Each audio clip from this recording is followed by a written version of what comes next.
Hello? If you're listening to this, there's a good chance it's nighttime. Maybe you're lying in bed. Maybe the room is dark or almost dark, with just a sliver of light coming from somewhere you can't quite place. Maybe you've been scrolling for a while trying to tire your mind out and nothing has worked. That's okay. You don't need to do anything right now except breathe and listen, if you want to. This is not a video that demands your full attention. You can drift in and out. You can fall asleep halfway through a sentence, and nothing will be lost. The ideas we'll explore tonight are old and patient. They've waited centuries. They can wait through your sleep.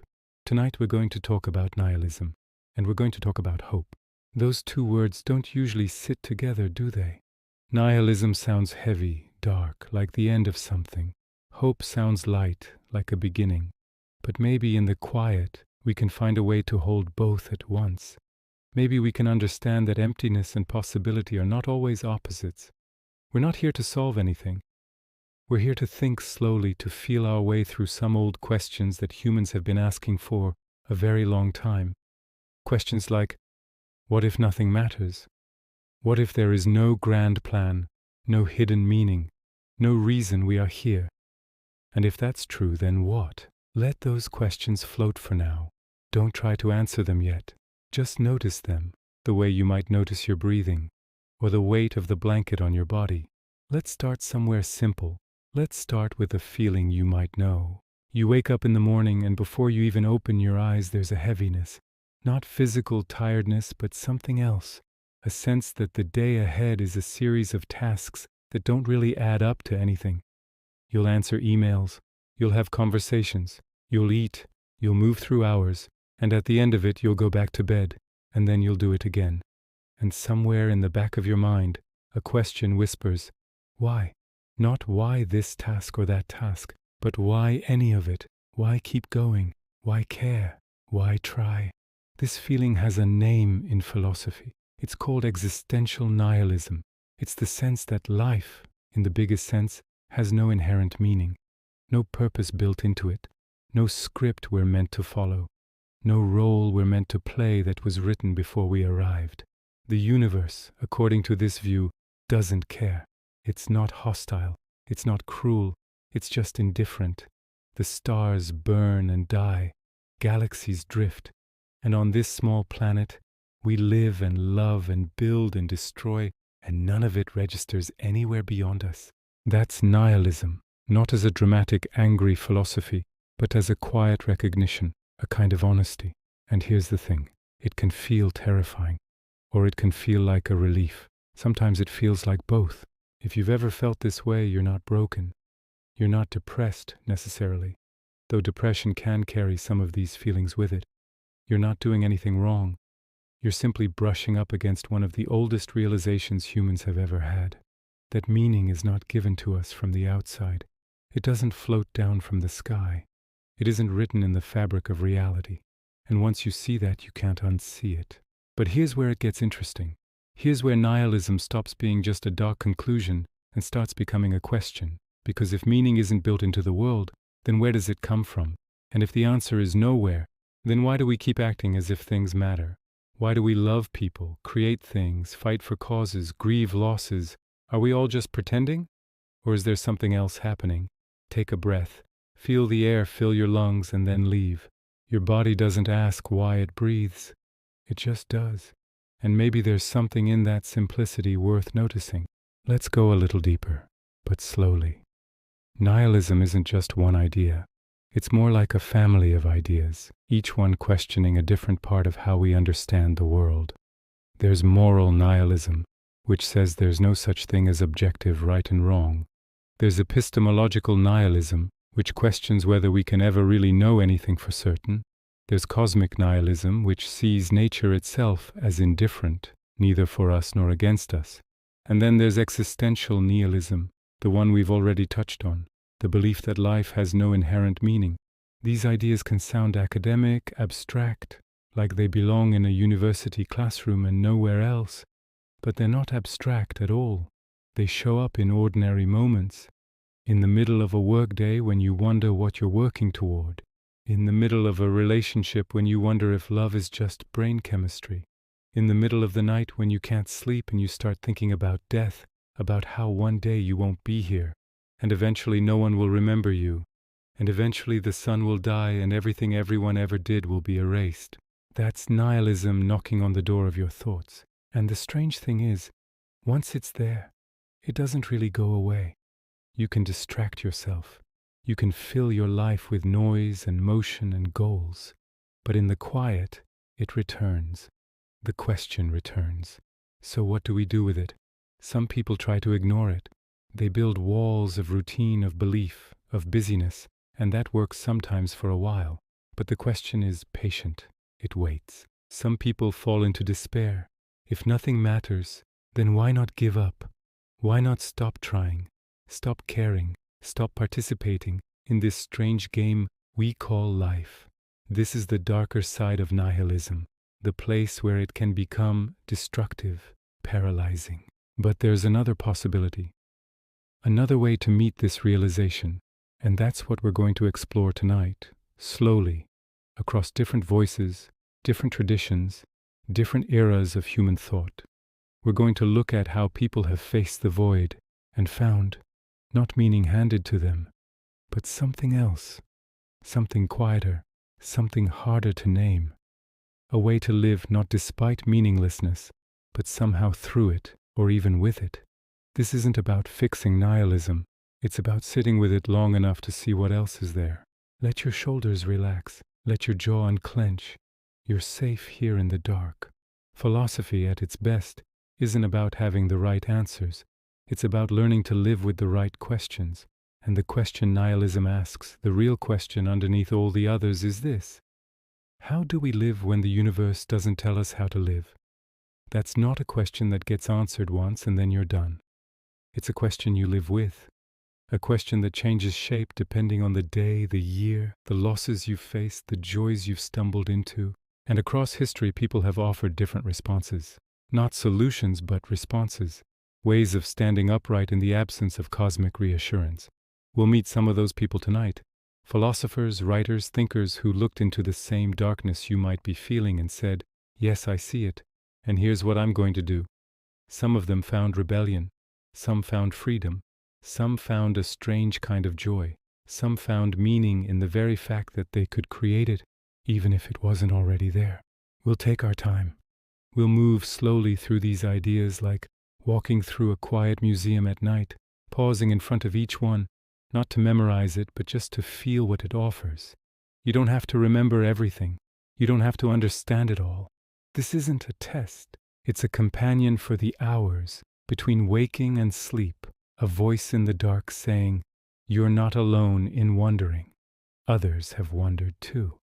And they've found ways to keep going, not by escaping the question, but by living inside it differently. Take another breath. Notice the silence between my words. That silence is just as much a part of this as anything I say. Rest in it when you need to. Let's begin where nihilism itself begins, with the realization that the stories we were told might not be true. For most of human history, people lived inside stories that explained everything. Religious stories, mostly. Stories that said the universe was created for a reason, that human life had a purpose given by something greater, that suffering meant something, that death was not the end, that there was a plan, even if we couldn't see it. These stories weren't just comforting, they were structural. They held up entire civilizations. They told people who they were, how to live, what to value, what to fear, what to hope for. And then, slowly, over centuries, those stories began to crack. Science explained things religion used to explain. Philosophy questioned things that were supposed to be unquestionable. Wars and atrocities made people doubt whether the universe was governed by anything good at all. And in the West, especially by the 19th and 20th centuries, a lot of people found themselves standing in the ruins of old certainties, wondering what to believe now. That's the soil nihilism grew in, not as a rejection of God necessarily, though sometimes it was that, but as a recognition that the old answers weren't holding anymore, and no new answers had arrived to replace them. This is what the philosopher Nietzsche meant when he said God is dead. He didn't mean it literally. He meant that the cultural authority of religion, the sense that divine order explained and justified everything, had collapsed, and now we were alone. Alone with our questions, our fears, our need for meaning, but no longer able to believe in the old sources of meaning. And Nietzsche saw this as both terrifying and full of possibility. We'll come back to him. But for now, just feel the weight of that historical moment. Imagine living in a time when the foundations of meaning itself seemed to be dissolving, when everything your grandparents believed without question suddenly seemed uncertain. That's when nihilism becomes more than a philosophical idea. It becomes a lived crisis. And it's not over. We're still living in that moment in a way. We might not talk about God dying anymore, but we talk about other things losing their meaning. Work that feels pointless, relationships that feel fragile, politics that feels absurd, a climate spiraling, a future that feels hard to imagine. These are nihilistic feelings. They're the feeling of standing in a world that doesn't seem to be heading anywhere, good, or anywhere at all. Just churning forward indifferent, while we try to make sense of our small lives inside of it. So when you lie awake at 3 a.m. and wonder what the point of anything is, you're not being melodramatic. You're facing something real, something humans have been facing more and more acutely for the last 200 years. But you're also not the first, and that matters, because the people who came before you, who felt this too, didn't all crumble. Some of them found ways through, and we can learn from them, not by copying them, but by seeing what they saw, and letting it shift something in how we see. Rest for a moment. Let your eyes close if they haven't already. Let the words wash over you. We're going to start moving through different philosophical voices now, different answers to the same ache, but we're going to move gently. There's no rush. If you fall asleep, that's perfect. If you keep listening, that's perfect too. The first voice we'll listen to tonight comes from a philosopher who looked straight at suffering and refused to look away. His name was Arthur Schopenhauer, and he lived in Germany in the 19th century. He's often called a pessimist, and he was. But not in the way we usually use that word. Not in the sense of being gloomy or negative by personality. His pessimism was more like a diagnosis, a careful, almost clinical observation of what life actually is. Schopenhauer said that to live is to suffer, not sometimes, not when things go wrong, but as the basic condition of existence itself. Let that settle for a moment. Don't argue with it yet, just hear it. He noticed something simple but devastating. Human life, and really all life, is driven by wanting. We want food, so we hunger. We want warmth, so we feel cold. We want love, so we feel lonely. We want purpose, so we feel lost. And even when we get what we want, the satisfaction doesn't last. It fades, often within moments, and we're left wanting something else. Schopenhauer called this the will, not willpower, but a deeper force, a blind, restless striving at the core of all living things. And he saw this will as the source of all suffering, because to want is to lack, and to lack is to suffer. Think about your own life for a second. How much of your time is spent in a state of wanting the day to be over, wanting a problem to be solved, wanting someone to text you back, wanting to feel different than you feel right now, even wanting to fall asleep if you're lying here unable to? Schopenhauer would say, this is the texture of existence. This is what it means to be alive, a constant cycle of desire and dissatisfaction. And here's the part that makes it truly pessimistic. Even when we achieve what we want, it doesn't end the cycle. We get the job we wanted, and then we want a promotion. We find love, and then we worry about losing it, or we start noticing its flaws. We reach a goal, and instead of peace, we feel empty, restless, already reaching for the next thing. Schopenhauer said that happiness is not a positive state. It's just the temporary absence of suffering. It's the moment between hungers, the brief quiet between one want and the next. And because that moment is so brief, suffering is the true constant. Suffering is what's real. This might sound unbearably dark, and in some ways it is. Schopenhauer wasn't trying to cheer anyone up. He was trying to tell the truth as he saw it. But here's what's interesting. He didn't leave us with nothing. He offered a kind of answer, though not a comforting one. He said that if we can truly see the nature of the will, truly recognize that all striving is suffering, then we can begin to quiet the will inside ourselves. We can stop wanting so much. We can withdraw from the endless race, not by killing ourselves, but by letting the will slowly exhaust itself through understanding and renunciation. He pointed to ascetics, to monks, to people who stepped out of ordinary life and stopped chasing anything. And he suggested that in that withdrawal, in that deep letting go, there might be something like peace. Now, you don't have to agree with Schopenhauer. Most people don't, not entirely. But there's something in his observation that rings true, isn't there? The part about wanting, the part about how quickly satisfaction fades, the part about how much of life is spent in a state of mild, constant dissatisfaction. And if nihilism is the recognition that life has no inherent meaning, then Schopenhauer adds to that. And life is suffering. So what do? Do we keep striving anyway, knowing it won't bring lasting satisfaction? Or do we find a way to want less? That's his question. And it's a question worth carrying with you, even if you never answer it the way he did. Let your body sink a little deeper into the bed. Let your breathing slow. There's a tradition much older than Schopenhauer that asks similar questions. Thousands of years older, in fact. And it came to some surprisingly similar conclusions, though the path and the tone were different. Buddhism, which began in India around the 6th century BCE, also starts with the recognition that life is suffering. The Buddha's first noble truth is exactly that. Suffering is inherent to existence, not because the universe is cruel, but because of the nature of desire, of attachment, of clinging. Sound familiar? But here's where Buddhism diverges from Schopenhauer, and where it offers something closer to hope. The Buddha didn't just diagnose the problem, he offered a method, a practice, a way to slowly untangle yourself from suffering, not by renouncing life entirely, but by changing your relationship to it. Central to this is a concept called sunyata, which is often translated as emptiness. Now, emptiness sounds like nihilism, doesn't it? It sounds like nothingness, like void, like the absence of everything.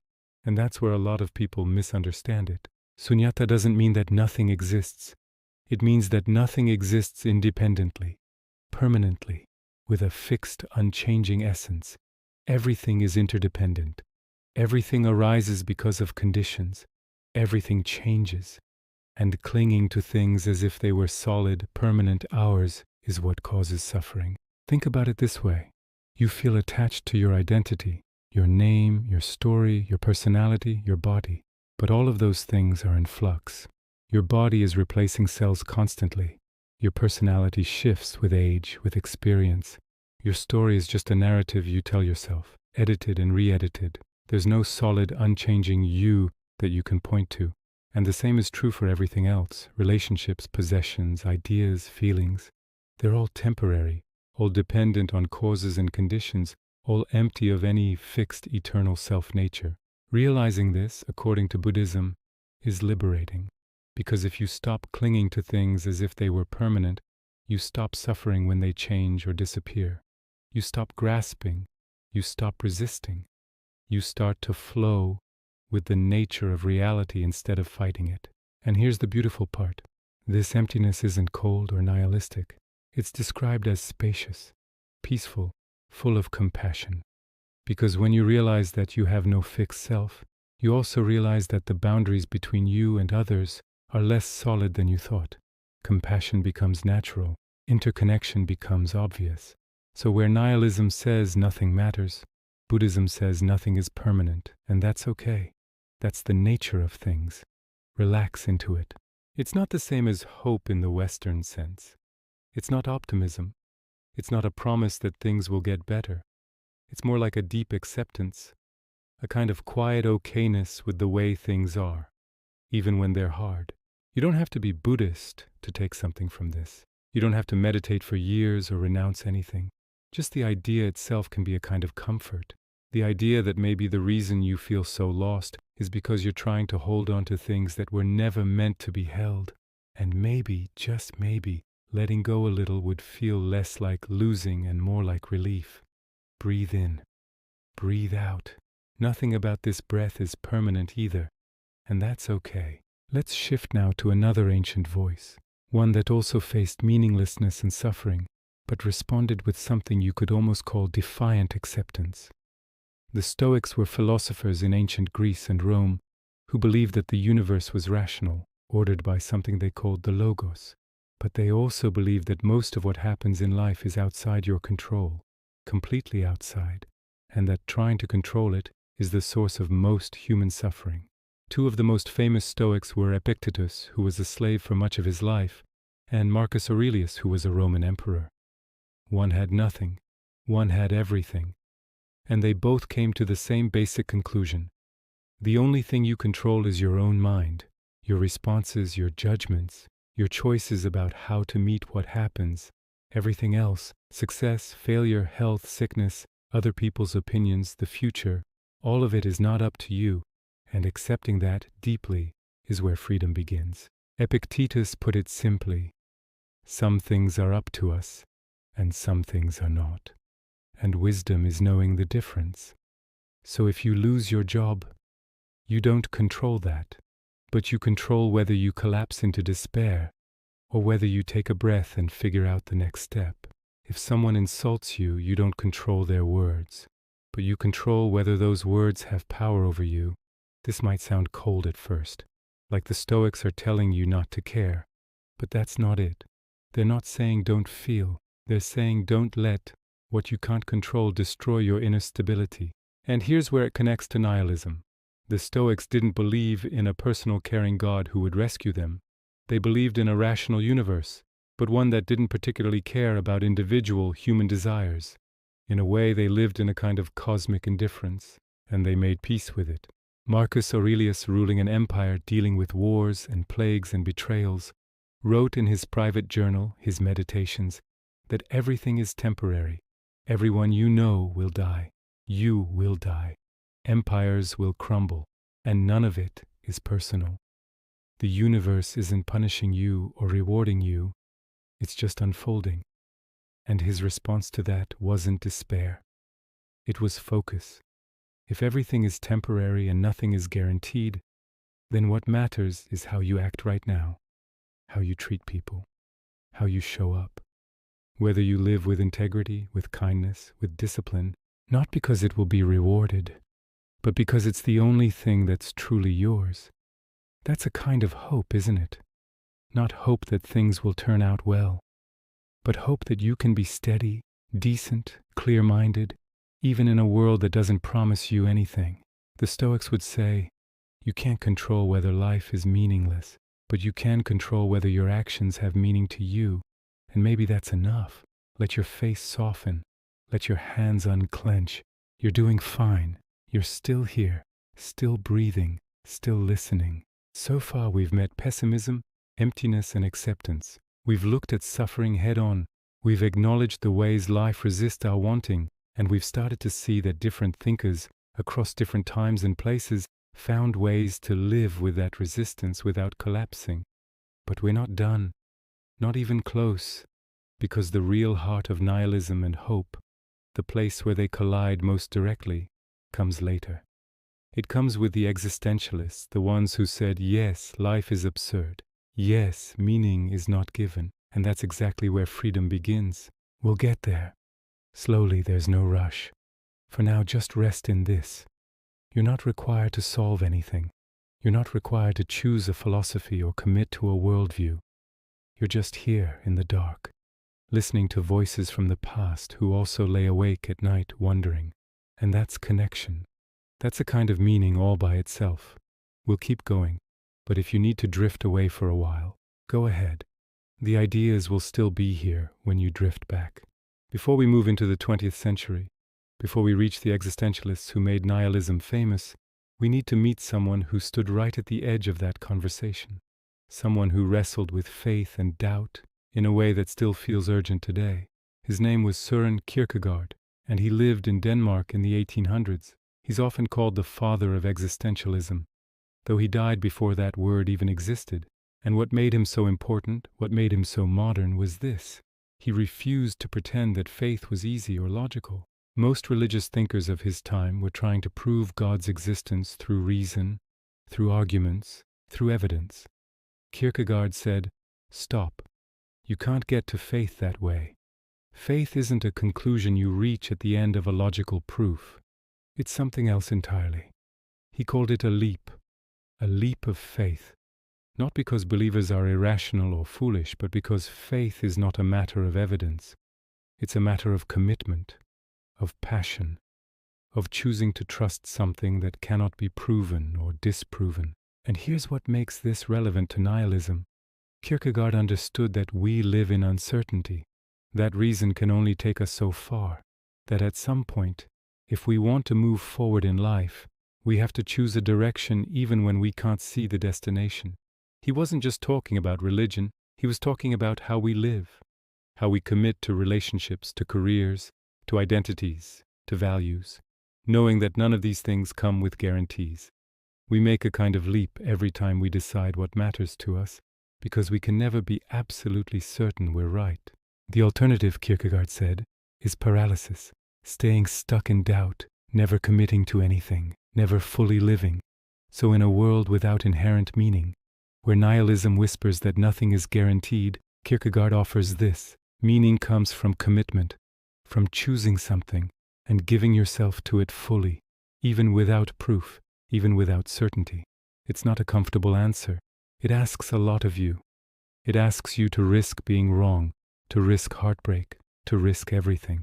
But it also suggests that the search for absolute certainty, for guaranteed meaning, is a trap, that life doesn't wait for us to be sure, and that choosing, even in uncertainty, is how we become who we are. You don't have to leap toward God the way Kierkegaard did, but maybe you can hear the deeper idea, that meaning isn't something you find lying around. It's something you create by committing to it, by leaping. Take a breath. Feel the stillness around you. Around the same time, in Russia, another voice was asking similar questions, but through stories instead of philosophy. His name was Fyodor Dostoevsky. Dostoevsky wrote novels, long, intense, psychologically brutal novels about suffering, faith, doubt, morality, and the human soul. And in those novels, especially in The Brothers Karamazov, he put nihilism on trial. One of his characters, Ivan Karamazov, is a brilliant intellectual who cannot accept the existence of a just and loving God in a world full of suffering, especially the suffering of children. Innocent children who have done nothing to deserve pain, and yet the world crushes them anyway. Ivan's rebellion is one of the most powerful expressions of moral nihilism ever written. He says, even if there is a God, even if there is some grand plan that justifies all this suffering in the end, I refuse to accept it. I return my ticket. I don't want to be part of a universe built on the tears of children. It's devastating. And Dostoevsky doesn't dismiss it. He lets Ivan speak with full force, with full intelligence, with full moral fury. But Dostoevsky also offers another character, Alyosha, Ivan's younger brother. Alyosha is gentle, faithful, loving. He doesn't have clever arguments to refute Ivan's logic. He just lives differently. He suffers too. But he meets suffering with compassion, with humility, with a kind of active love that doesn't demand answers.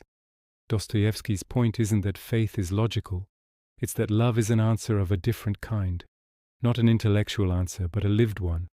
A way of being in the world that transforms suffering instead of just explaining it. He writes, love in action is a harsh and dreadful thing compared to love in dreams. Meaning, it's easy to love humanity in the abstract. It's much harder to love actual people, with all their messiness, their flaws, their needs.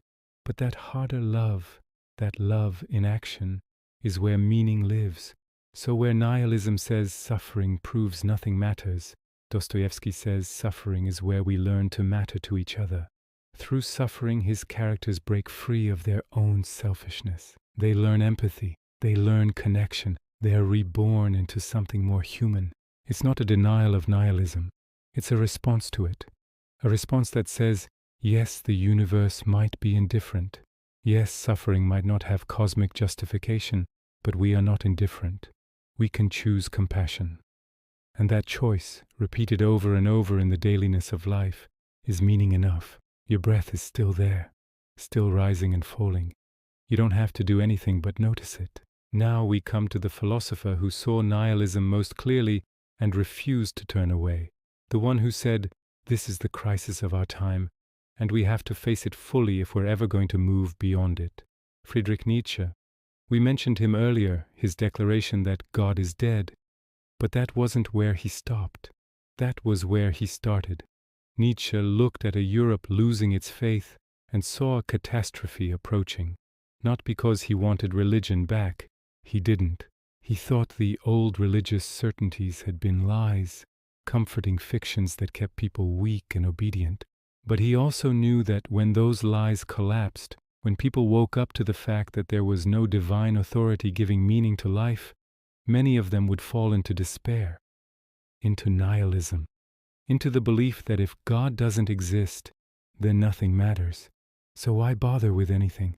Nietzsche called this passive nihilism, the kind that gives up, the kind that says, fine, nothing matters, so I'll just drift, I'll just numb myself, I'll just wait to die. He hated that, but he also saw another possibility, active nihilism, the kind that says, fine, nothing is given to us, no meaning handed down from the heavens, so we'll create our own, we'll become the artists of our own lives, we'll decide what matters and we'll live accordingly, with courage, with intensity, with joy. This is where Nietzsche's most famous ideas come in. Ideas like the Übermensch, the person who creates their own values instead of inheriting them.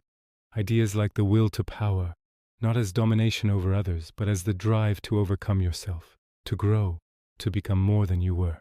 And then there's eternal recurrence. Imagine, Nietzsche said, that you had to live your life over and over again, exactly as it is, for all eternity.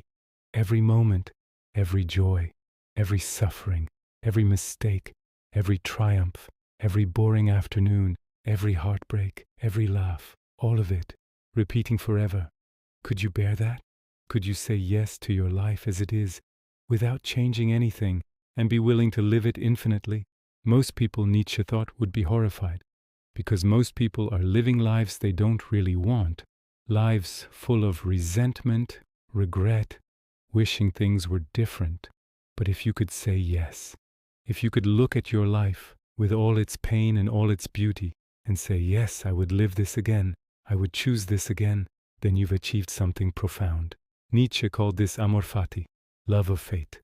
Not just accepting your fate, not just tolerating it, but loving it, embracing it, saying yes to existence exactly as it is. This is Nietzsche's answer to nihilism. Not hope in the sense of believing things will get better, but hope in the sense of affirming life so deeply that even suffering becomes something you're willing to carry. It's not easy. Nietzsche never said it was easy, but he thought it was possible. And he thought it was the only way forward for a humanity that had outgrown its old gods. Can you love your life as it is? Not the life you wish you had, the one you actually have. Can you say yes to it, even in the dark, even when it's hard, even when you don't know what comes next? That's the question Nietzsche leaves us with. And it's a question that doesn't get answered once. It gets answered every day, in how you live, in what you choose, in whether you turn toward life or away from it. Let your eyes stay closed if they are. Let the weight of your body press into whatever surface holds you. We've traveled through a lot of terrain now, from Schopenhauer's pessimism to Buddhist emptiness, to Stoic acceptance, to Kierkegaard's leap, to Dostoevsky's love, to Nietzsche's affirmation. All of them face the same basic darkness, the same recognition that the universe doesn't hand us meaning, the same possibility of despair, and all of them found a way through, not by denying the darkness, but by finding something in themselves, or in their relationships, or in their commitments that made life worth living anyway. None of these answers are perfect. None of them will work for everyone. But they're offerings, they're possibilities. They're voices saying, I've been where you are, in the dark, wondering, and here's what I found. You don't have to choose one. You can take pieces from different places. You can carry questions instead of answers. That's okay. That might even be the most honest way to live. We're going to keep going. We're going to move into the 20th century, where existentialism becomes a full-fledged movement, where absurdism gets named and explored, where nihilism and hope dance even closer together. But for now, rest. Let these voices settle. Let them become part of the background hum of your thoughts, something you can return to later if you need it. You're doing fine. You're still here. And that's enough. The 20th century brought existentialism into full bloom. World wars, industrialization, the collapse of old empires, the rise of new horrors. People were asking urgent questions about meaning, freedom, and what it meant to be human in a world that seemed increasingly absurd. And at the center of this movement was a French philosopher who said something simple but radical. You are not defined by anything except what you do. Jean-Paul Sartre. Sartre's most famous phrase is this: existence precedes essence. What does that mean? Think about a tool. A hammer, for example. Before a hammer exists, someone has an idea of what a hammer is for. Its essence, its purpose, comes first. Then the hammer is made to fulfill that purpose. Essence precedes existence. For most of human history, people thought humans were like that too, that we were created by God with a purpose already built in, an essence, a nature, a role to play in the divine plan. But Sartre said no. If there is no God, then there's no blueprint for what a human being is supposed to be. We just exist. We're thrown into the world without instruction, without purpose, without essence. And then, through our choices, through our actions, we define ourselves. Existence precedes essence. You are not born with a fixed nature. You're not destined to be a certain way. You are, in every moment, creating yourself through what you choose. And here's the terrifying part. You are completely free. Not free in the sense of being able to do anything you want. You're still constrained by your body, your circumstances, your past. But you're free in the sense that nothing determines your choices for you. No God, no fate, no human nature, no external authority can tell you who you must be. And that means you are completely responsible. Every action you take is a choice. Every time you say, I had no choice, Sartre would say you're lying to yourself. You had a choice. You just didn't want to face the weight of making it. This is what Sartre called bad faith. It's when we pretend we're not free. When we hide behind roles, behind that's just how I am, behind I had to, behind any excuse that lets us off the hook. Bad faith is comforting. It's easier to think we're determined, that we're just following a script, that we're victims of circumstance, because then we don't have to take responsibility. But Sartre won't let us hide. He says you're free, radically, terrifyingly free, and you have to own that. So where's the hope in this? The hope is that if you're not defined by anything, then you can become anything. You can choose your values. You can create your own meaning. You can decide what kind of person you want to be and then act accordingly. You're not trapped by your past. You're not limited by your nature. You're a project, always in progress, always unfinished, always free to change direction. That's the existentialist hope. Not that the universe will save you, but that you can save yourself by choosing, by committing, by taking responsibility for your own life. It's heavy, it's exhausting sometimes, but it's also liberating, because it means you're not stuck, you're not doomed, you're free. Breathe that in, breathe that out. You're free to rest right now. That's a choice too. Now let's meet another French thinker, one who took existentialism in a slightly different direction, one who stared directly at the absurd and refused to look away. Albert Camus. Camus asked, what if the world is fundamentally irrational, and we are fundamentally rational? We need meaning, coherence, explanation. But the world doesn't provide any of that. It just is, silent, indifferent, absurd. That clash between our need for meaning and the world's refusal to provide it is what Camus called the absurd. And he said, once you really see the absurd, once you fully understand that life has no inherent meaning, the only serious philosophical question is whether or not to commit suicide. That sounds dark, and it is, but Camus' answer is surprising. He says no, suicide is not the answer. Suicide is a kind of escape. It's giving up. It's letting the absurd win. Instead, Camus says we should rebel. Not rebellion in the sense of violence or anger. Rebellion in the sense of defiance. The universe doesn't care. Fine. I'll care anyway. Life has no meaning? Fine. I'll create meaning through how I live. Camus calls this absurd freedom, because once you accept that nothing is guaranteed, that there's no cosmic justice, no ultimate purpose. You're free to live fully in the present, free to create your own values, free to love and struggle and experience as much as possible without waiting for permission from the universe. He talks about 3 consequences of embracing the absurd: revolt, freedom, and passion. Revolt means never giving up the search for meaning, even though you know the universe won't provide it. It's a permanent tension, a permanent struggle. But that struggle is what makes you alive. Freedom means living without hope. That sounds terrible, but Camus doesn't mean it that way. He means freedom from the need for things to turn out a certain way. Freedom from waiting for salvation, for reward, for resolution. You're free to act right now, in this moment, because this moment is all there is. And passion means living as intensely as possible. Not the best life, but the most life. The richest, fullest, most present life you can manage. And then Camus gives us an image, a myth, the myth of Sisyphus. Sisyphus was a figure from Greek mythology, condemned by the gods to push a boulder up a mountain for all eternity. Every time he gets near the top, the boulder rolls back down, and he has to start over. It's the perfect image of meaningless labor, endless repetition. No progress, no escape, just the same task, forever. And Camus says, that's life. But then he says something strange. He says, we must imagine Sisyphus happy. Why? Because Sisyphus owns his fate. He's not waiting for rescue. He's not hoping the gods will relent. He's accepted the absurdity of his situation, and he's chosen to keep pushing the boulder anyway. In that act, in that defiance, in that refusal to give up, he becomes free. The struggle itself, Camus writes, is enough to fill a human heart.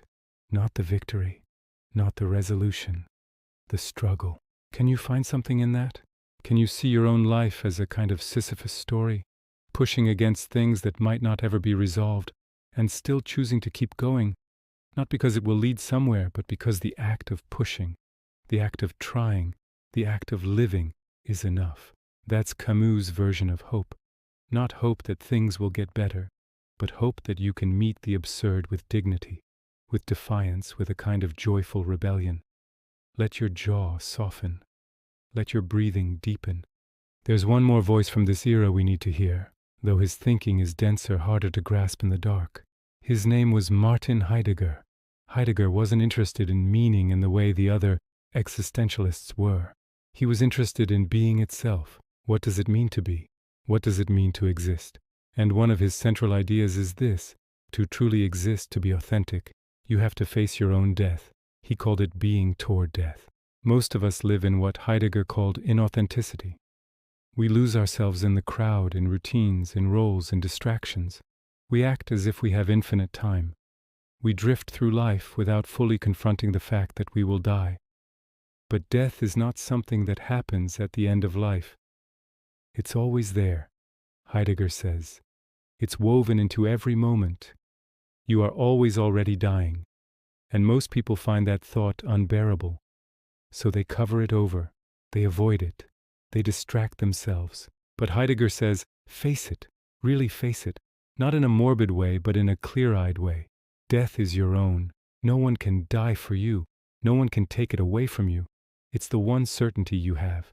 And when you face that, when you stop hiding from it, something changes. You start to see your life differently. You stop wasting time. You stop pretending.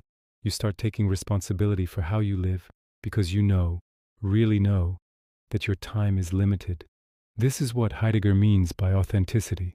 Not being true to some fixed self, but owning your existence fully, including its finitude, including the fact that it will end. And in that ownership, in that acceptance, there's a kind of freedom.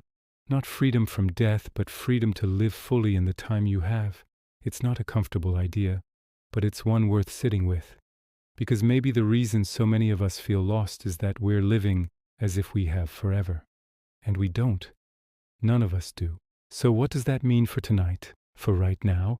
For the fact that you're lying here in the dark, listening to a voice talk about philosophy? Maybe it means this: you're alive, right now. And that's not nothing. That's everything, actually, because it's all you have. This breath, this moment, this strange, fragile, temporary existence. And nihilism says it doesn't matter. And maybe, in the cosmic sense, it doesn't. But in the human sense, in the only sense you can actually live, it does. It matters to you. It matters to the people you love. It matters in ways that are small and specific and real. So we've heard from Sartre, Camus, and Heidegger 3 different ways of facing the void. Sartre says, "You're free, so choose." Camus says, "It's absurd, so rebel." Heidegger says, "You're mortal, so be authentic." None of them promise happiness. None of them say it will be easy. But all of them say, keep going. Don't collapse. Find your way through. And that's a kind of hope, thin perhaps, quiet, but real. You don't need to understand everything. You don't need to remember names or phrases, just let the feeling of it sink in. The feeling that others have stood where you're standing, in the uncertainty, in the darkness, and they found ways to keep walking. Rest for a while. Let your mind wander or settle, whichever it wants to do. We'll continue soon. We'll bring this forward into other questions, other voices. But for now, you've done enough. We've been traveling through history, through dense philosophical terrain. But philosophy isn't just something that happened in the past, written by men with beards in distant centuries. It's also something alive, something that happens in therapists' offices, in conversations, in the quiet hours when someone lies awake trying to make sense of their life. There's a psychiatrist and therapist named Irvin Yalom who brought existential philosophy directly into the practice of healing. He said, the big questions, the ones about death and meaning and isolation and freedom, these aren't abstract. They're the root of so much human suffering. And if we avoid them, if we pretend they're not there, we stay stuck. Yalom identified 4 fundamental existential concerns that every human being faces. 4 things we all have to reckon with, whether we want to or not. Death, freedom, isolation, meaninglessness. We've touched on most of these already, but let's come at them from a different angle now. Not as philosophical problems, but as lived experiences, things you might be feeling right now, lying there in the dark. Death, we've talked about, the awareness that you will die, that everyone you love will die, that everything ends. And Yalom says this awareness lives in the background of your mind all the time, creating a low hum of anxiety that colors everything else. But he also says something hopeful. He says that confronting death, really looking at it instead of hiding from it, can actually liberate you. It can help you see what matters. It can wake you up to the preciousness of the time you have. He quotes a beautiful phrase, though the physicality of death destroys us, the idea of death saves us. Meaning the fact that you will die can teach you how to live, not in some grim, morbid way, but in a clarifying way. When you know your time is limited, you stop wasting it. You stop waiting for the perfect moment. You start showing up more fully to the moments you have. Freedom is the second concern, and we've talked about this too through Sartre. The crushing weight of being responsible for your own life. The anxiety that comes from knowing that no one else can tell you what to do, that you have to choose, and that your choices shape who you become. Yalom says a lot of people come to therapy wanting someone to tell them what to do. They want the therapist to have answers, to give them a script. But existential therapy doesn't do that. It says, you already know what you need to do. You're just afraid to do it, and I'm here to walk with you while you face that fear. Isolation is the third concern, not loneliness exactly, though loneliness is part of it, but something deeper. The recognition that no matter how close you are to someone, you are fundamentally separate. You can't fully know another person's inner world, and they can't fully know yours. There's always a gap, always a kind of existential aloneness. And yet Yalom says connection is one of the most powerful forces for healing. Not because it erases the isolation, but because it meets it. Because when 2 people really show up for each other, really see each other, they acknowledge the isolation and choose to reach across it anyway. That's love in a way, not the romantic fantasy kind, but the existential kind. The kind that says, I see that you're alone in there and I'm alone in here, and we can't fully bridge that gap. But I'm going to try anyway. And the 4th concern is meaninglessness, the very thing we've been circling this whole time. the recognition that the universe doesn't hand you a purpose, that you have to create it yourself, or learn to live without it. Yalom doesn't offer easy answers to any of these concerns. He doesn't say, here's how to solve death anxiety, or here's the secret to meaning. He says, these are part of being human. You can't eliminate them, but you can face them. And in facing them, you become more alive, more present, more real. He talks about therapy as a shared journey. Two people sitting together with the big questions, neither one having all the answers, but both willing to look. And maybe that's what we're doing right now. You and this voice in the dark, just looking together, just sitting with the questions. Take a slow breath. Let it fill you and then leave you. You're okay. Right now, in this moment, you're okay. There's a recent shift in how people talk about nihilism, a way of reframing it that feels lighter, almost hopeful. It's called optimistic nihilism. The idea is simple. If life has no inherent meaning, if the universe doesn't care, then you're free. Free from cosmic judgment, free from having to live up to some divine plan, free to create whatever meaning you want, without worrying whether it's the right meaning. Optimistic nihilism says, yes, nothing matters in the grand scheme, but that means everything is permitted. You can decide what matters to you. You can live according to your own values. You can find joy in small things without needing them to be cosmically significant. It's nihilism without the despair. It's the recognition that meaning is something we make, not something we find, and that making meaning is enough. Think about it. If the universe had a plan for you, you'd be stuck with it. You'd have to fulfill some predetermined role. But if there's no plan, then you get to write your own story. You get to decide what kind of person you want to be, what kind of life you want to live. That's not a loss. That's liberation. And the beauty of it is, your meaning doesn't have to be grand. It doesn't have to save the world or leave a legacy. It can be small, quiet, personal. It can be the way you treat your friends, the way you care for a pet, the way you make your coffee in the morning, the books you read, the music you listen to, the moments you stop and notice the light coming through a window. None of it has to matter to the universe. It just has to matter to you.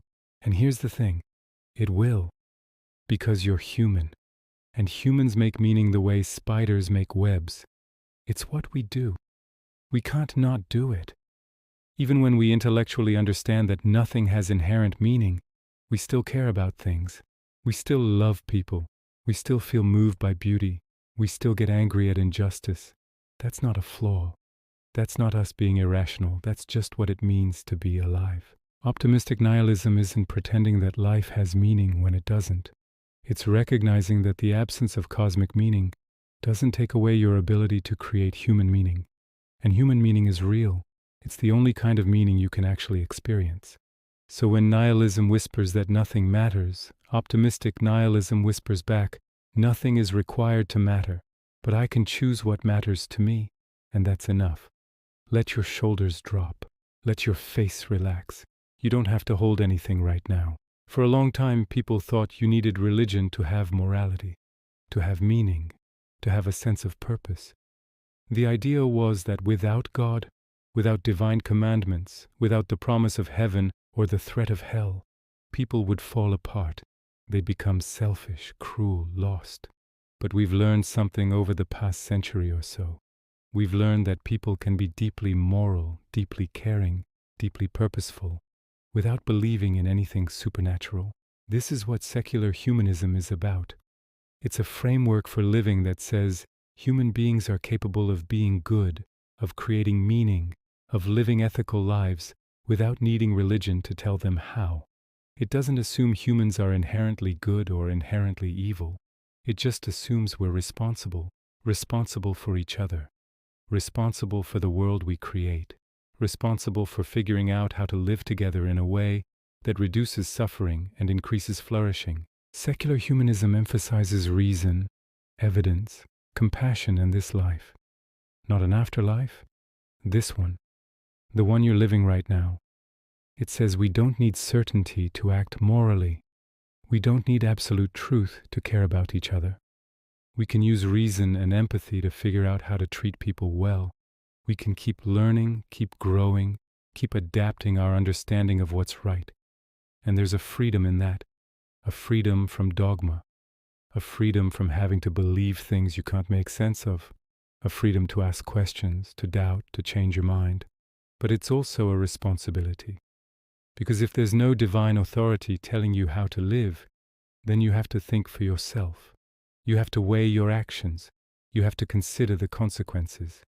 Secular humanism says you don't need religion to have meaning, but you do need to create it through relationships, through work that feels worthwhile, through connection to something larger than yourself, whether that's community, nature, art, or the simple fact of being part of the human story.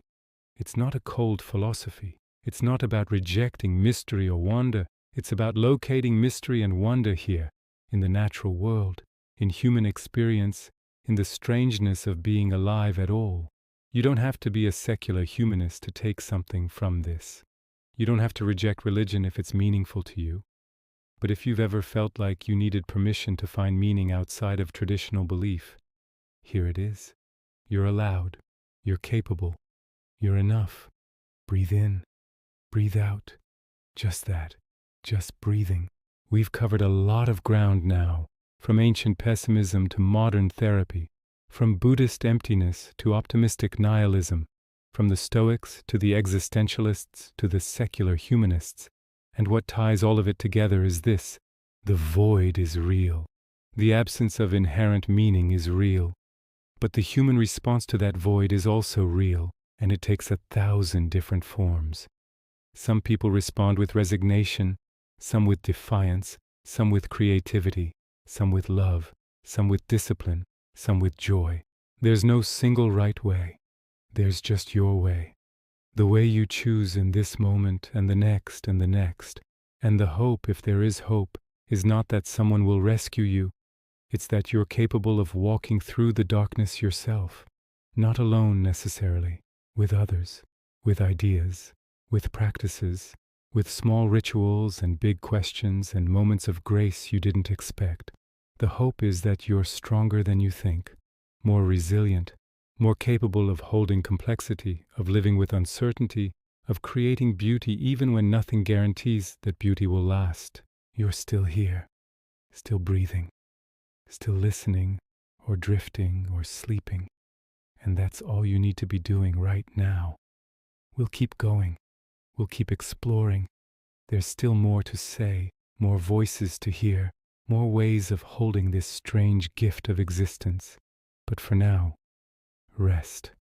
Let the ideas settle like snow. Let them cover everything in a soft, quiet layer. You can brush them off later. Keep what you want. Let the rest melt away. You're doing fine. Let's shift away from the grand philosophical systems for a moment and talk about something more grounded, something closer to the texture of daily life. There's a contemporary philosopher named Susan Wolf who asked a simple question: what makes life meaningful? Not in some abstract cosmic sense, but in the felt sense. In the sense that when you're doing something meaningful, you know it, you feel it. Wolf noticed that most philosophers divide our motivations into two categories: self-interest and morality. Either we do things because they benefit us, or we do them because we ought to, because duty demands it. But Wolf said, wait, that's not the whole picture. Think about a parent staying up all night to care for a sick child, or a gardener tending their plants with endless patience, or a teacher spending hours preparing a lesson, or someone visiting a friend in the hospital. Are these acts of self-interest? Not really. They're often exhausting, thankless, inconvenient. Are they acts of pure moral duty? Not exactly. There's something more there, something warmer. Wolf calls it love, and she says that meaning in life comes from loving things that are worthy of love and engaging with them actively. Not just passive appreciation, not just thinking, that's nice, but active engagement. Doing something with what you love, building it, caring for it, participating in it, contributing to it. So meaning, for Wolf, has two parts. First, there's the subjective part. You have to love it. You have to care about it deeply, passionately. It has to light something up in you. Second, there's the objective part. It has to be worthy of that love. It has to actually matter in some real way, not just to you, but to the world. Now the objective part is controversial. Who decides what's worthy? What counts as mattering? Woolf doesn't give a rigid answer. She just says, some things are more worthy than others. Caring for people matters more than collecting bottle caps. Creating art matters more than staring at a wall. Working to reduce suffering matters more than spending all your time on trivial pursuits. It's not that you have to change the world or do something grand. It's just that what you love should connect you to something real, something outside yourself, something that links you to the world in a positive way. And when those two things align, when you deeply love something that's actually worth loving, that's when life feels meaningful. It's a beautiful idea, isn't it? Because it's not asking you to sacrifice yourself for duty, and it's not saying just do whatever feels good. It's saying find the intersection, find what you love that also matters, and give yourself to it. Maybe you already have that in your life. Maybe it's your work, maybe it's your relationships, maybe it's a hobby, a cause, a practice. Maybe it's the way you show up for people, the care you put into small things, the attention you give to beauty, or justice or truth. If you don't have it yet, that's okay too. The search itself can be meaningful. The openness to finding it, the willingness to try different things, to pay attention to what moves you, to notice when you feel most alive. You don't need certainty. You don't need a grand plan. You just need to keep reaching toward what calls to you and seeing where it leads. Let your breathing slow. Let your mind rest on that idea. Loving things worthy of love. There's another philosopher worth hearing from, someone who looked at absurdity from a slightly different angle than Camus. His name is Thomas Nagel. Nagel said that life is absurd not because the universe is indifferent, but because of something inside us, a kind of split. We live our lives from the inside. We're immersed in our concerns, our plans, our emotions. Everything feels urgent, important, serious. We care deeply about things, about our relationships, our work, our goals, our values. But we're also capable of stepping back and looking at our lives from the outside, from what Nagel calls the view from nowhere, from a cosmic perspective where everything we do seems small, temporary, ultimately meaningless in the grand scheme of things. And we can't fully inhabit either perspective alone. We're stuck with both. We're stuck caring about things while also being able to see that objectively they don't really matter. That's the absurd, according to Nagel. Not something out there in the world, but something in here, in us. The collision between how seriously we take our lives and how little they seem to matter when viewed from outside. You've probably felt this, lying awake at night, thinking about some problem at work or some conflict in a relationship, and suddenly you zoom out and think, in 100 years, none of this will matter. I'll be dead. Everyone I know will be dead. This entire situation will be forgotten. So why does it feel so important right now? That's the absurd, the gap between the inside view and the outside view. And Nagel says we can't resolve this. We can't make the gap go away. We can't stop caring and we can't stop being able to see the bigger picture. So what do? Nagel's answer is surprisingly light. He says, just recognize it, acknowledge the absurdity, and then go on living anyway. He doesn't think the absurd is a tragedy. He thinks it's almost funny, in a cosmic, ironic sort of way. Like, here we are, these tiny beings on a tiny planet, taking ourselves so seriously, and yet capable of seeing how seriously we're taking ourselves. It's ridiculous. But it's also just part of being human. So maybe the answer to absurdity isn't to fight it or solve it.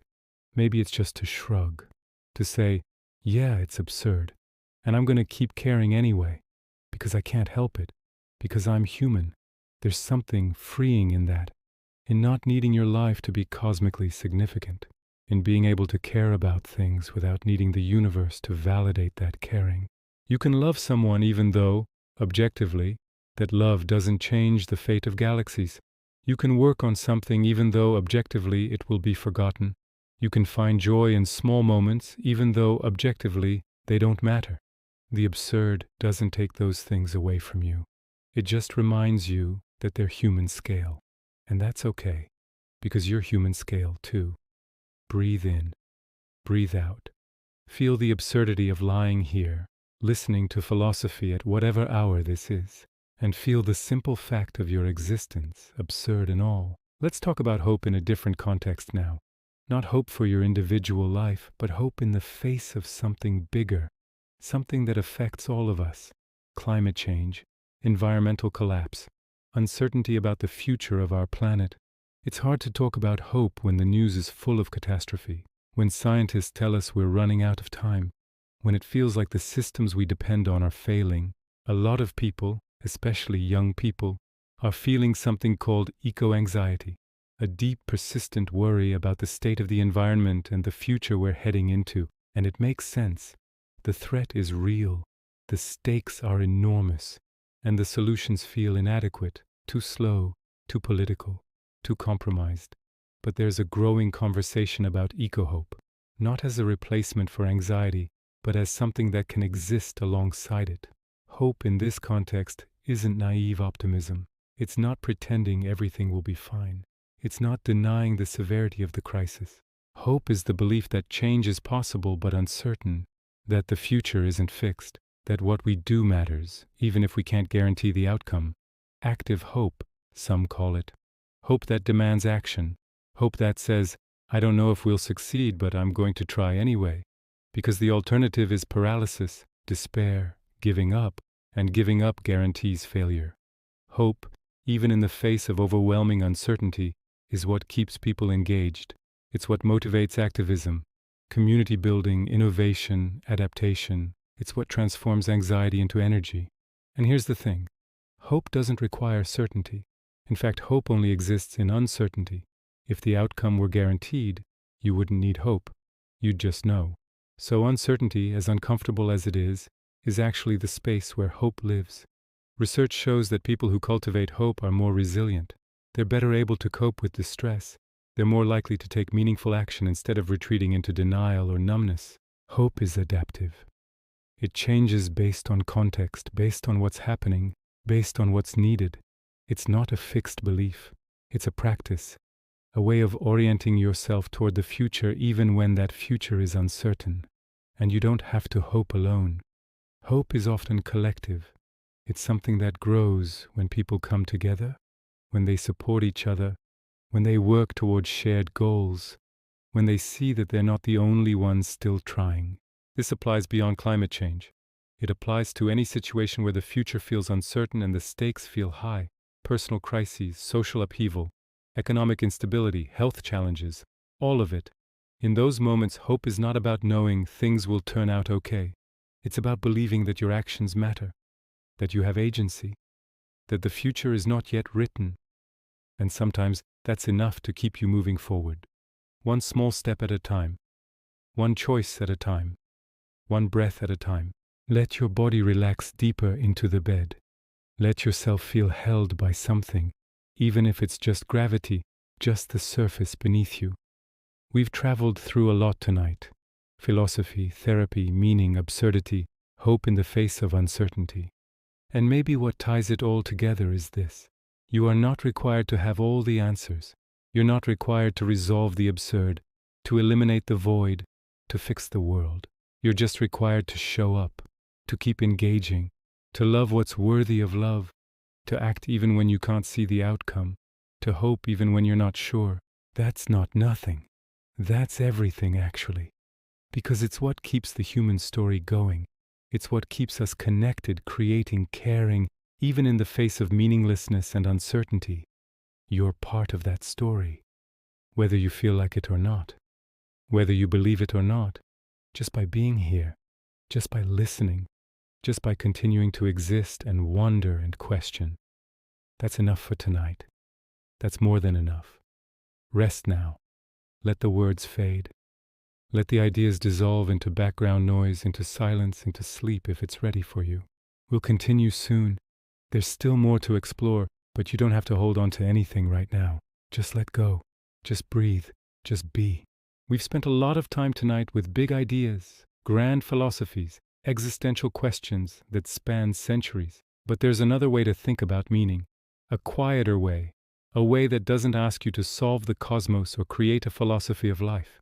It just asks you to notice simple pleasures, the warmth of sun on your skin, the taste of something you love, the sound of rain against a window, the feeling of clean sheets, the first sip of coffee in the morning, a conversation that makes you laugh, a song that moves you.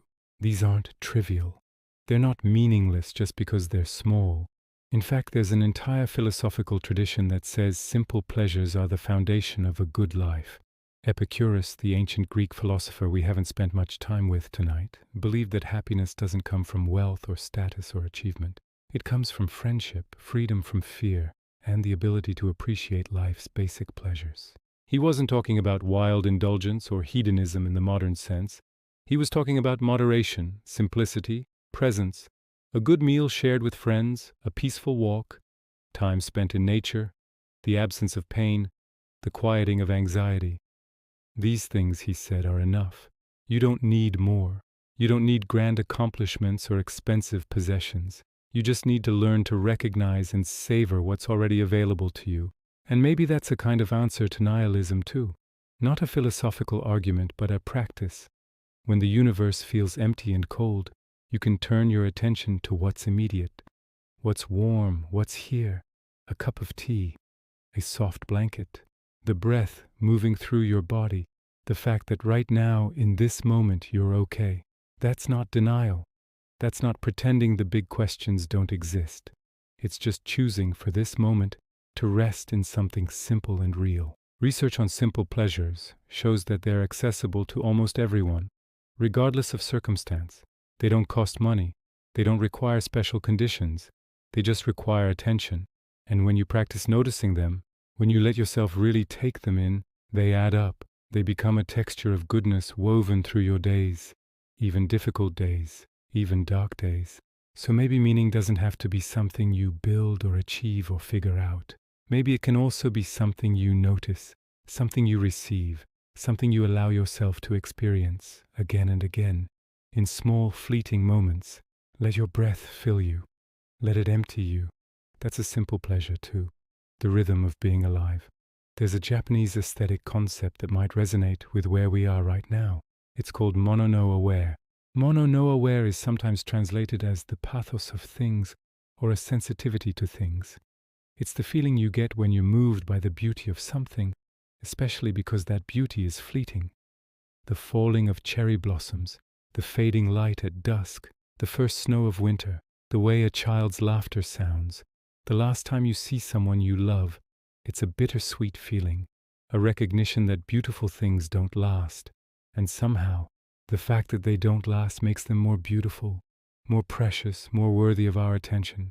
Mono no aware is about developing a sensitivity to the transient nature of existence.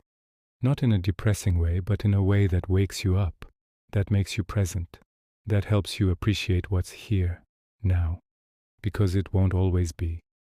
It's related to another Japanese concept, wabi-sabi, which finds beauty in imperfection, in aging, in the worn and weathered, the crack in a teacup, the weathered wood of an old house, the wrinkles on a loved one's face.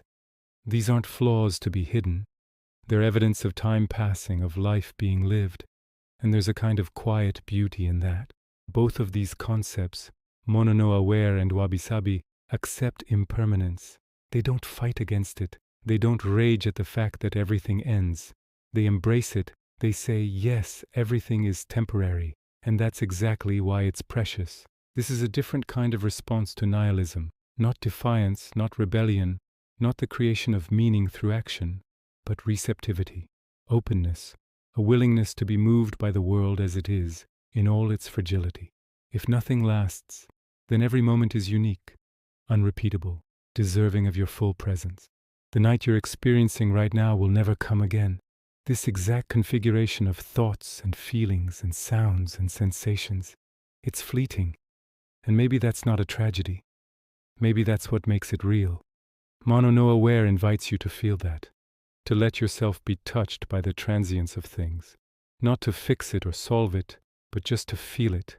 And in that feeling there's a kind of meaning, a kind of connection, a recognition that you're part of something larger than yourself, this endless cycle of things arising and passing away. Let your mind rest on that, the passing of things, the gentle, inevitable flow. There's one more small thing worth talking about before we move on, something that doesn't require philosophy or aesthetics or any special knowledge. Kindness, small acts of kindness, the kind that don't change the world, at least not in any visible way, but they change something. Holding a door for someone, letting someone go ahead of you in line, leaving a kind note, complimenting a stranger, checking in on a friend, tipping a little extra, smiling at someone who looks like they need it. These acts are tiny, easy to dismiss, easy to think they don't matter in the grand scheme of things. But there's something called the ripple effect. When you're kind to someone, it changes their day. Maybe just a little, maybe just for a moment.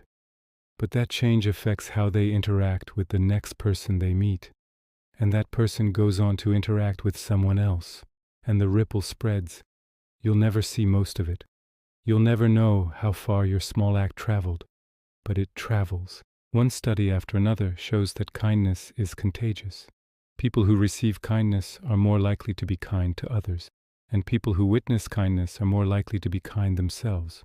So your tiny gesture, your brief moment of care, becomes part of a larger wave of goodness moving through the world.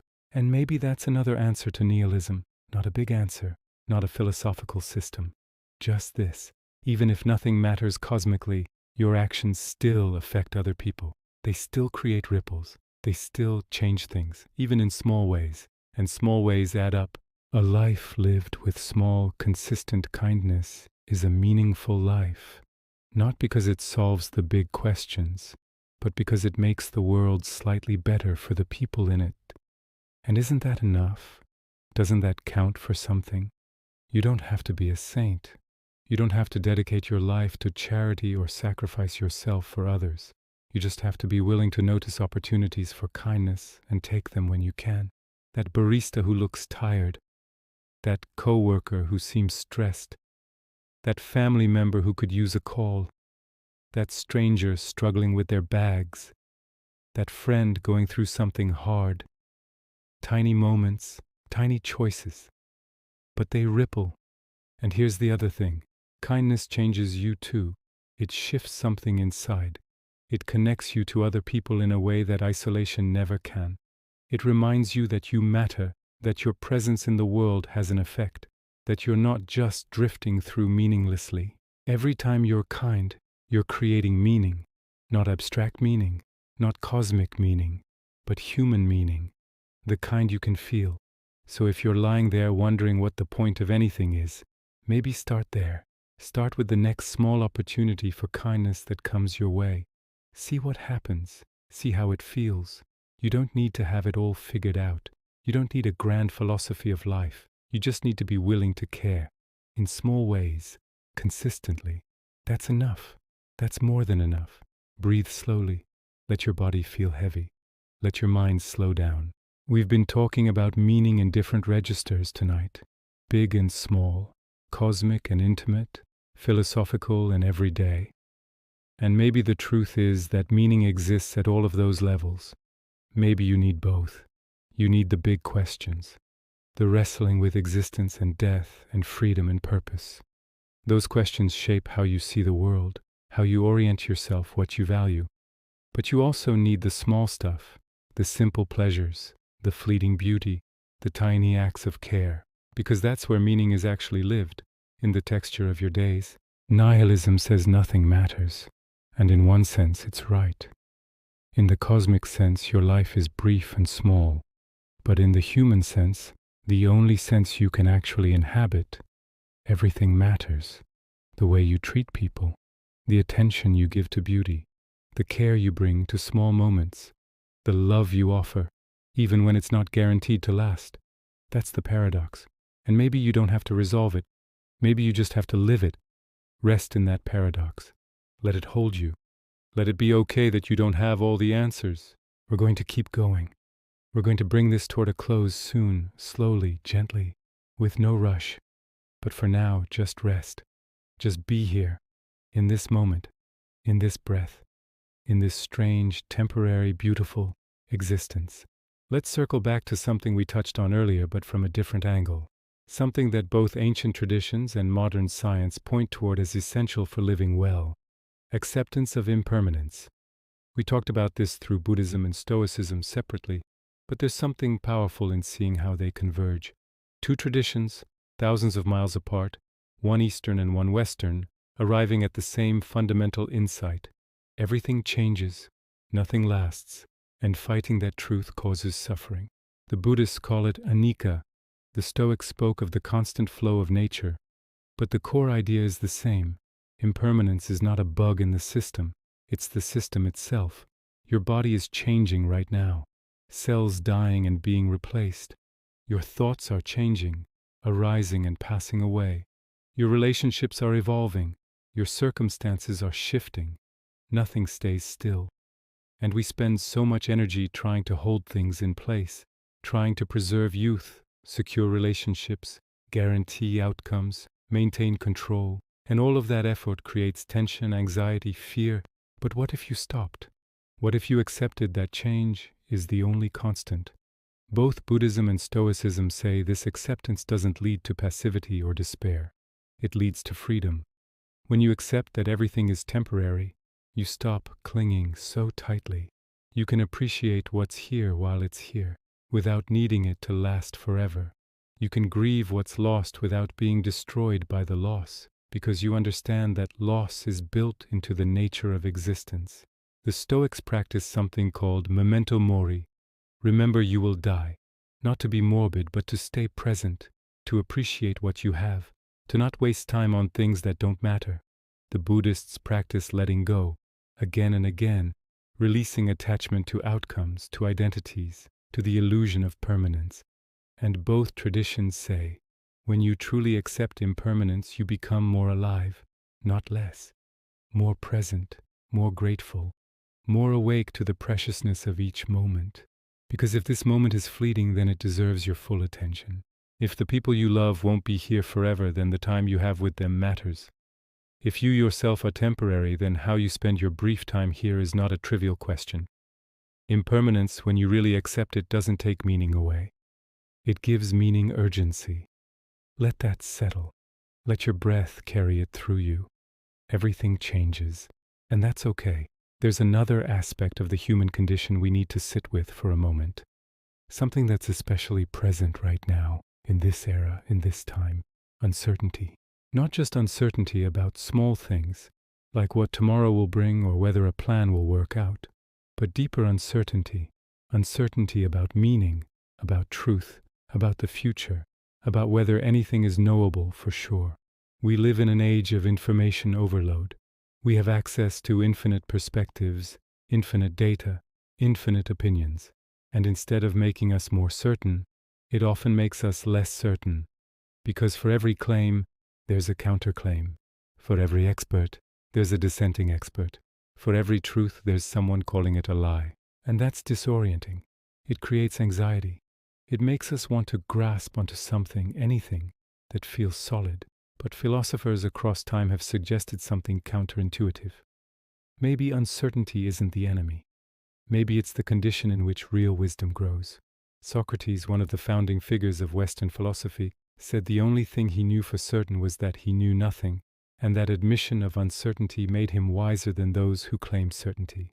Nietzsche, centuries later, said that we must learn to live with uncertainty, to embrace not knowing, to be comfortable in the space between questions and answers, and modern thinkers echo this. Uncertainty, they say, is not something to flee, it's something to befriend, because certainty, absolute certainty, often closes us off. It stops us from learning, from growing, from being open to new information, new perspectives, new possibilities. Uncertainty keeps us curious, it keeps us humble, it keeps us engaged with life as it unfolds, rather than retreating into rigid beliefs that can't adapt to reality. But uncertainty also creates fear. Fear of being wrong, fear of making the wrong choice, fear of a future we can't predict or control. And that fear is real, valid, understandable. But here's the paradox. It's precisely in navigating uncertainty that we discover who we are, our values, our resilience, our capacity to adapt and create and move forward, even when we don't have all the answers. You don't need to know the future to take the next step. You don't need to resolve every philosophical question to live a meaningful life. You don't need certainty to act with integrity. You just need to be willing to move forward in the face of not knowing. To make choices based on your best understanding, knowing those choices might be imperfect. To hold your beliefs lightly, ready to revise them when new evidence comes. That's not weakness. That's maturity. It's the ability to live in the tension between knowing and not knowing, between hoping and doubting, between certainty and mystery. And maybe, just maybe, that tension is where life actually happens. Not in the arrival at final answers, but in the ongoing exploration. Let your body relax into the uncertainty. You don't have to have it figured out tonight. You don't have to have it figured out ever, really. Now let's talk about something practical, something simple, something you can actually do, starting tomorrow or even right now in your mind: gratitude. It might sound too simple to matter, too small to address the big questions we've been wrestling with tonight. But research shows that gratitude is one of the most powerful practices for creating a sense of meaning and well-being. Gratitude doesn't require believing anything. It doesn't require faith or philosophy or any particular worldview. It just requires paying attention to what's here, what's working, what you have rather than what you lack. And when you practice gratitude regularly, something shifts in your brain. Literally. Neuroscientists have shown that gratitude strengthens neural pathways associated with positive emotions. It increases dopamine and serotonin, the neurotransmitters that make you feel good. It also has physical effects: lower blood pressure, improved immune function, better sleep, reduced inflammation, as if your body responds to the simple act of appreciating what you have. But more than that, gratitude changes how you see the world. When you practice noticing what's good, you start seeing more of what's good. Not because the world changes, but because your attention shifts. You start noticing the small kindnesses, the functioning systems you usually take for granted, the people who show up for you, the body that keeps breathing without you having to think about it, the sky, the seasons, the fact that you're alive at all. And this isn't toxic positivity. This isn't pretending everything is fine when it's not. You can acknowledge difficulty and still find things to be grateful for. The two can coexist. In fact, practicing gratitude in hard times might be even more powerful, because it keeps you tethered to what's still here, still good, still worth holding on to. Gratitude is a kind of answer to nihilism, not a philosophical answer, but an embodied one.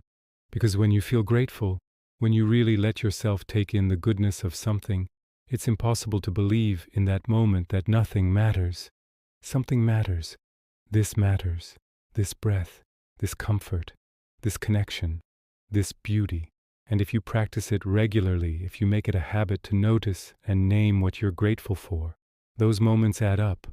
They create a foundation, a baseline of okayness that you can return to when the darkness feels overwhelming. So maybe tonight or tomorrow morning you could try it. Just name 3 things you're grateful for. They don't have to be big. They can be as simple as warm water, or a comfortable bed, or the fact that you can hear, that you can think, that you're here. And notice how it feels, just for a moment. Notice if something softens. That's all. That's the practice. Small, repeatable, accessible to everyone. And it works.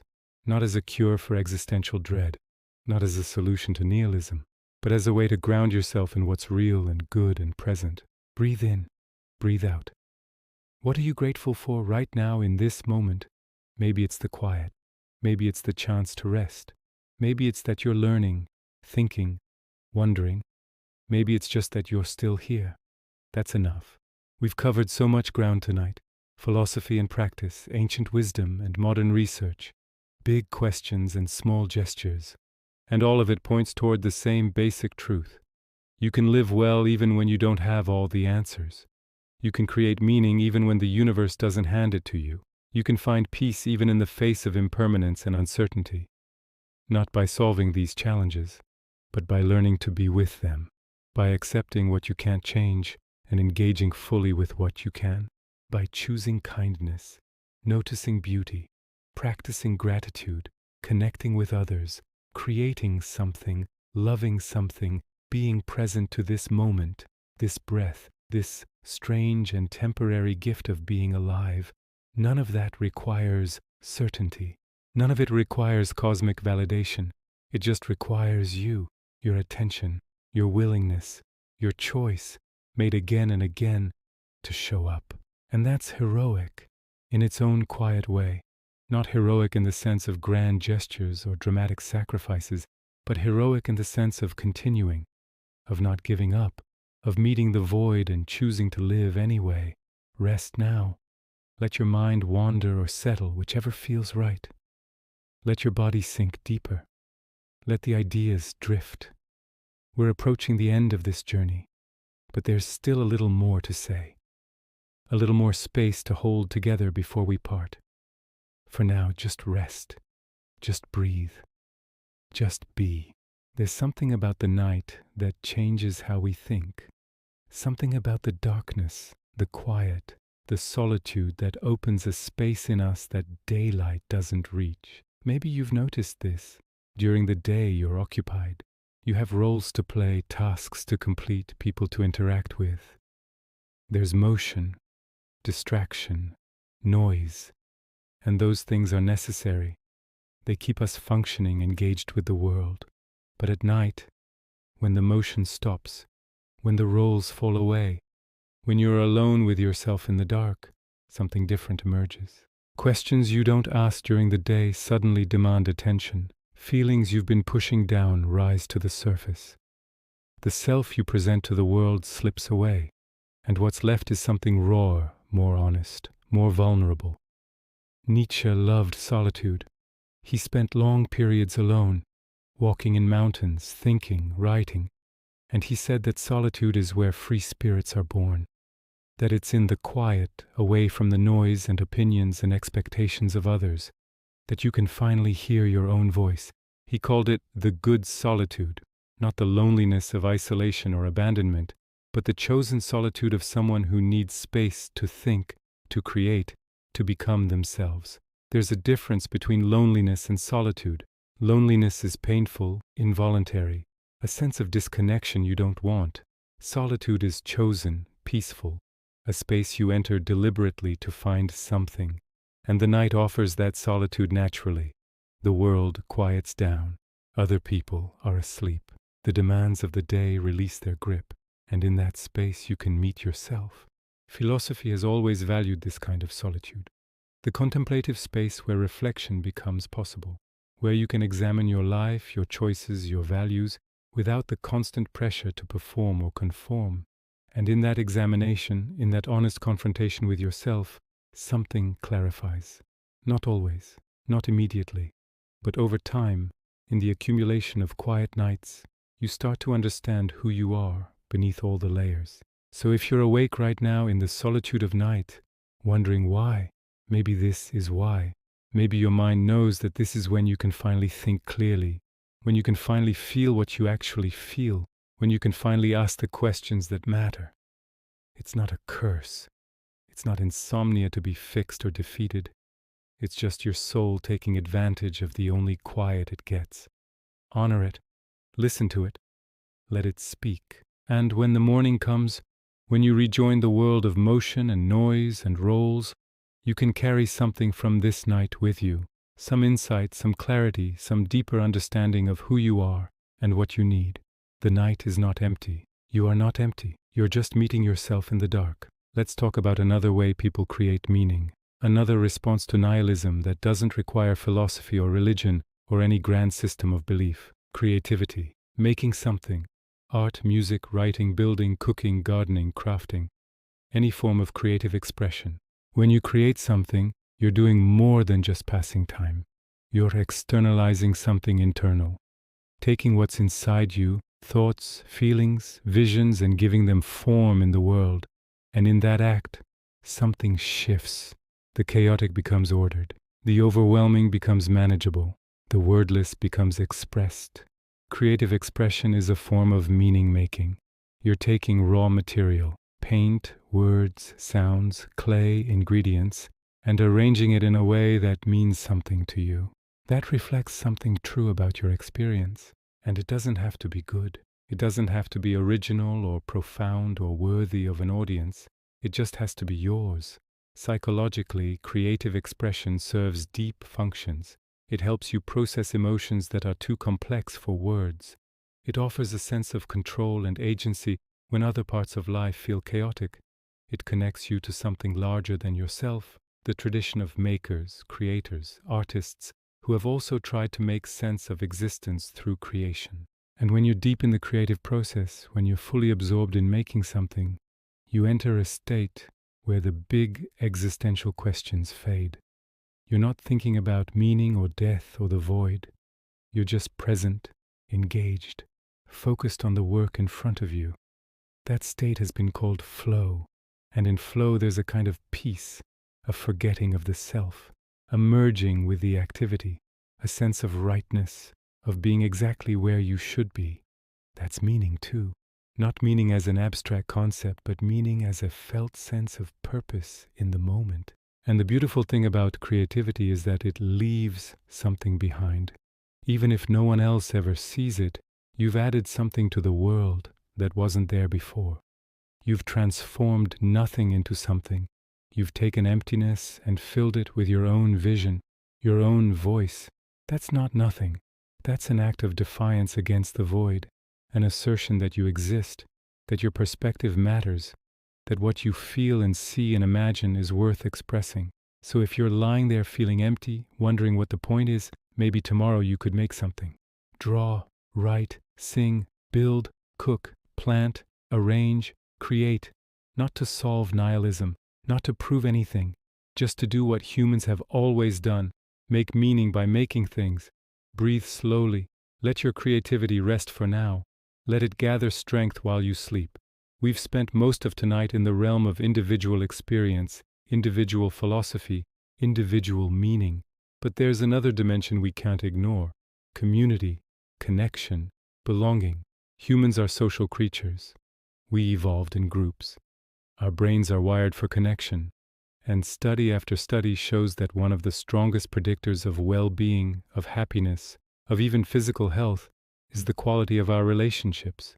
When we feel like we belong, when we feel connected to a community, something fundamental in us relaxes. We feel safer, more supported, less alone with our struggles. Belonging isn't just about being around people.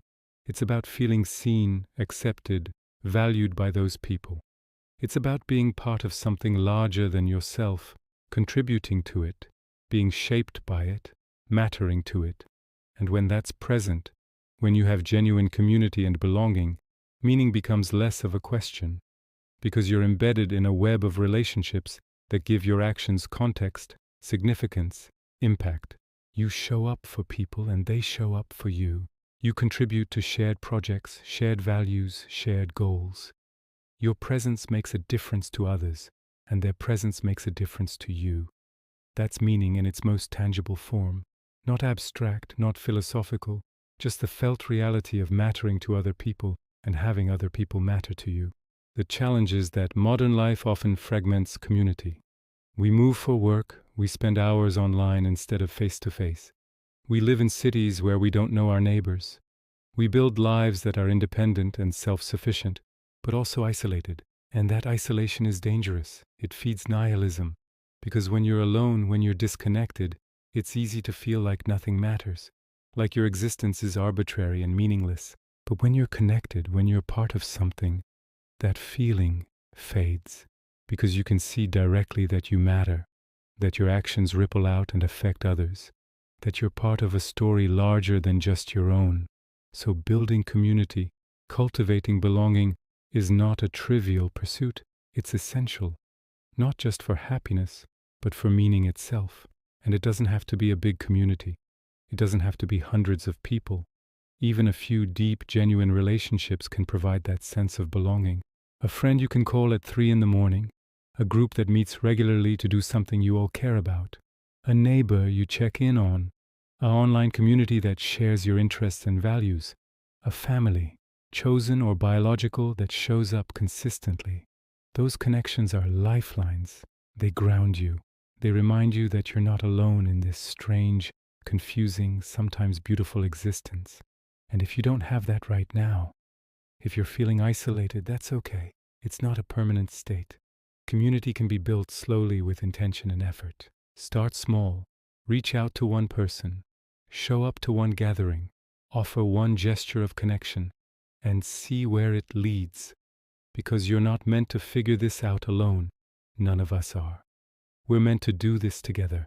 Asking questions, sharing burdens, celebrating small joys, holding each other through the darkness.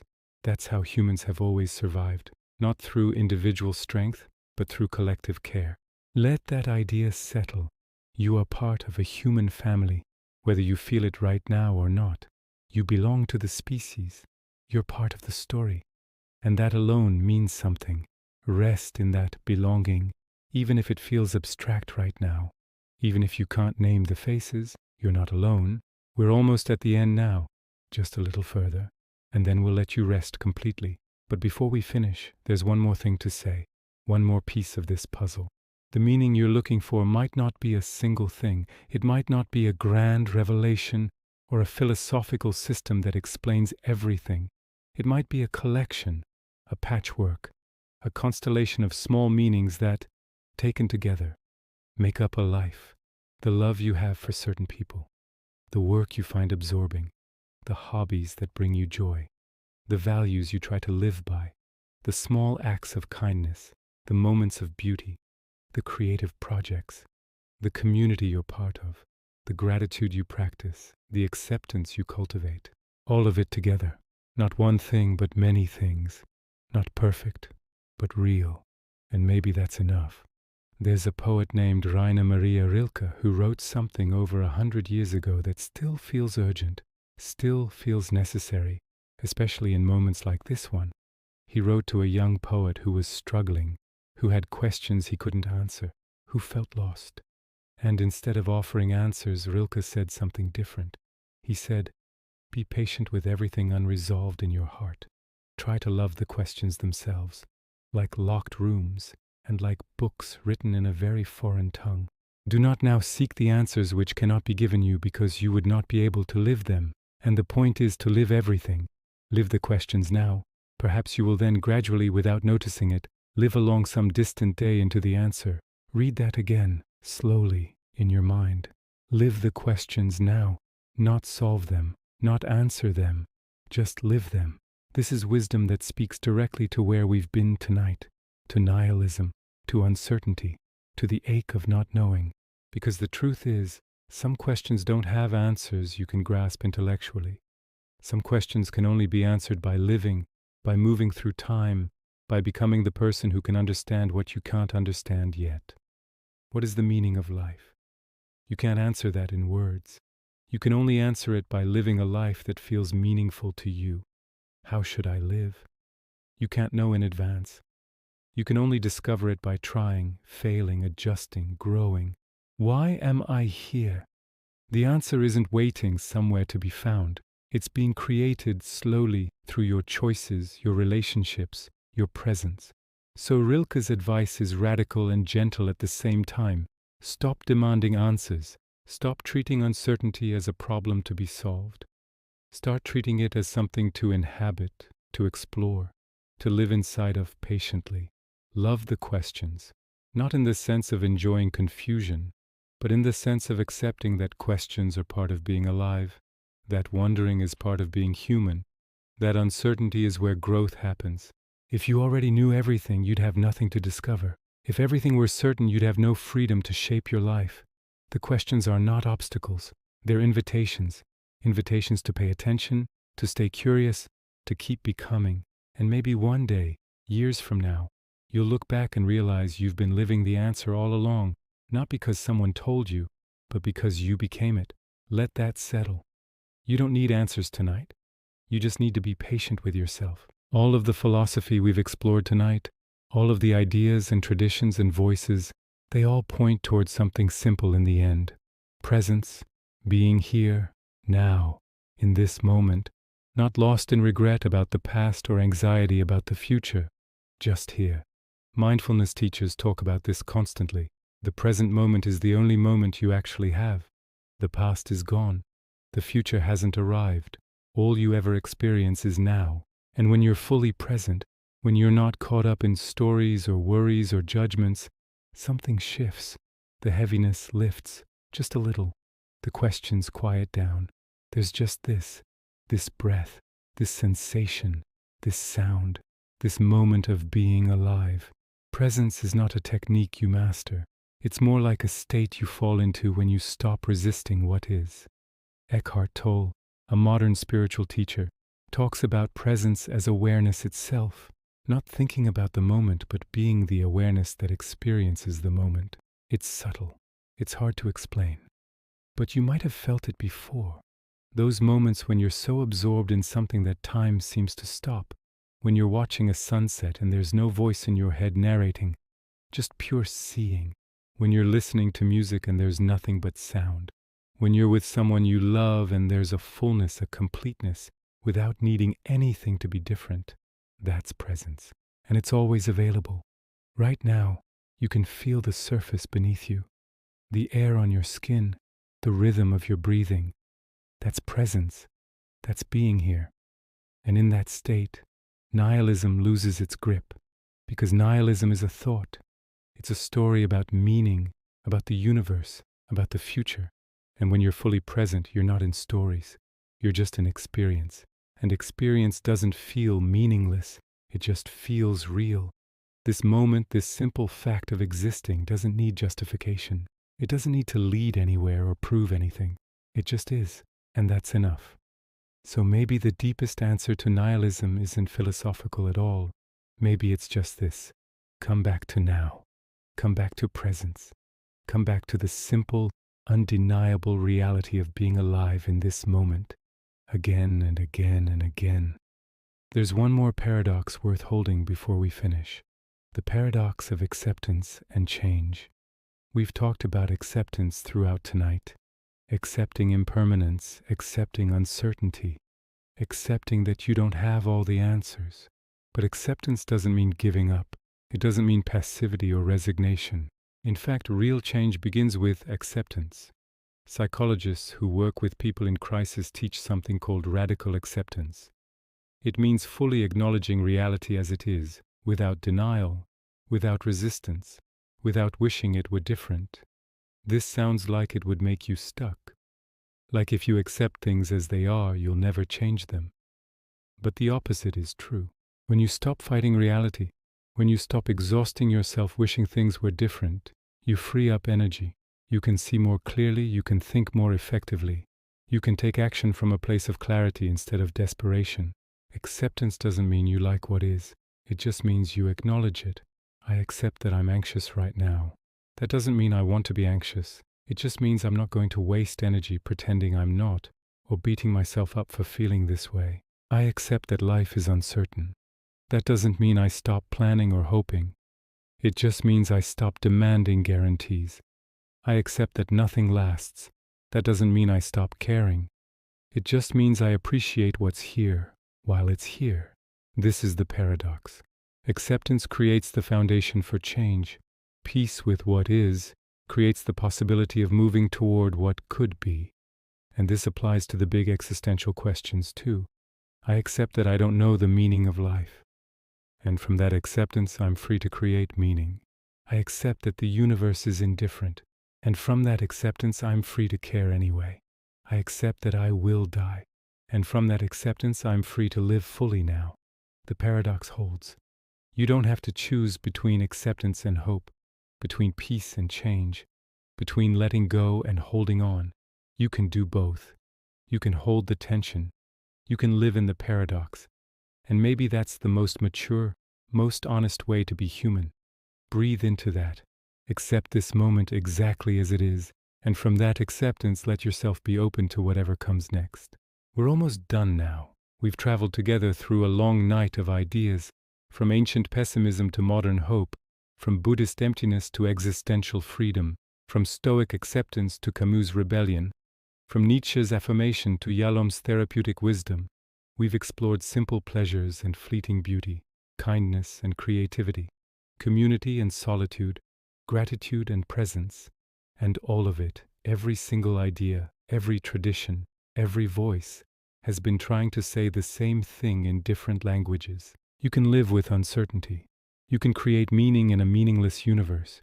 You can find hope in the face of nihilism, not by denying the darkness, not by pretending the void isn't there, but by meeting it honestly and choosing to live anyway, by loving what's worthy of love, by being kind, by noticing beauty, by staying present, by accepting what you can't change and engaging with what you can, by living the questions.